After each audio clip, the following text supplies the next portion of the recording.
हाय, hello. आज आपण करणार आहोत अगदी घरातल्या साहित्यापासून झटपट होणारा पास्ता.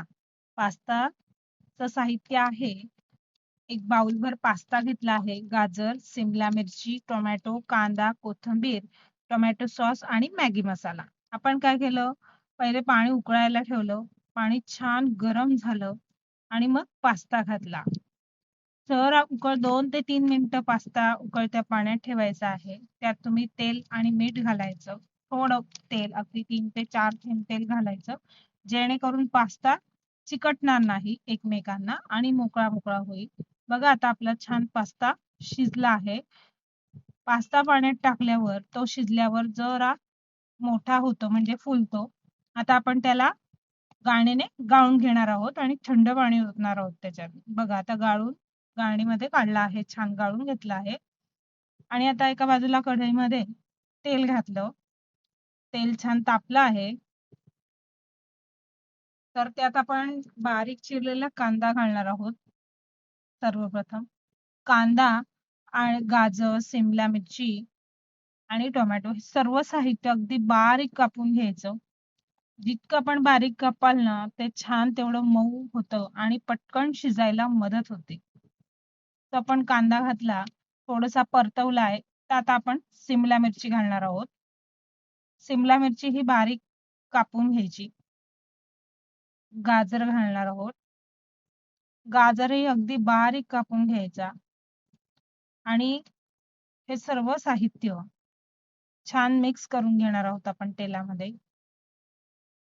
आणि हे शिजण्यासाठी आता आपण मीठ घालणार आहोत. मीठ प्रमाणात घालायचं, कारण पास्ता शिजायलाही आपण मिठाचे 4 दाणे घातले होते. त्यामुळे ह्याच्यात पण आपण मीठ घालणार आहोत, पण प्रमाणाशीर. तर आपण ते छान हलवून एक 2-3 मिनिटाने त्यात तिखट घातलं. तिखट घालून झाल्यानंतर छान मिक्स करून घेतलं आहे. तर त्यात मॅगी मसाला घातला. साधारण 1 चमचा मॅगी मसाला आहे. मॅगी मसाल्याने पास्त्याची चव खूप छान लागते आणि अशी वेगळीच टेस्ट येते. सर्वात शेवटी आपण टोमॅटो घालणार आहोत. कारण आधी भाज्या वाफवून घेतल्या आहेत थोड्या 2 ते 3 मिनिटावर आणि तिखट, मॅगी मसाला घालून मग टोमॅटोही घातला. आता छान आपण एक 4 ते 5 मिनिटं भाज्या मंद आचेवर छान वाफवून घेतल्या आणि छान सॉफ्ट झाल्या आहेत. म्हणजे त्यात गाजर, सिमला मिरची हे छान शिजलं आहे. टोमॅटोही माऊ पडला आहे. सगळ्या भाज्या शिजवून झाल्यानंतर टोमॅटो सॉस 1च चमचा घालायचा आहे. सॉस हा कधी पण शेवटी घालायचा, म्हणजे त्याची चव खूप सुंदर राहते शेवटपर्यंत. आता आपल्या भाज्या छान फ्राय करून झाल्या आहेत मस्त. आता आपण तो पास्ता घालणार आहोत आणि छानपैकी मिक्स करून घेणार आहोत. भाज्यांमध्ये मिक्स करून घ्यायचा. पास्ता म्हटलं की मुलांचा खूप आवडीचा विषय असतो आणि त्यांना खूप आवडतं पास्ता.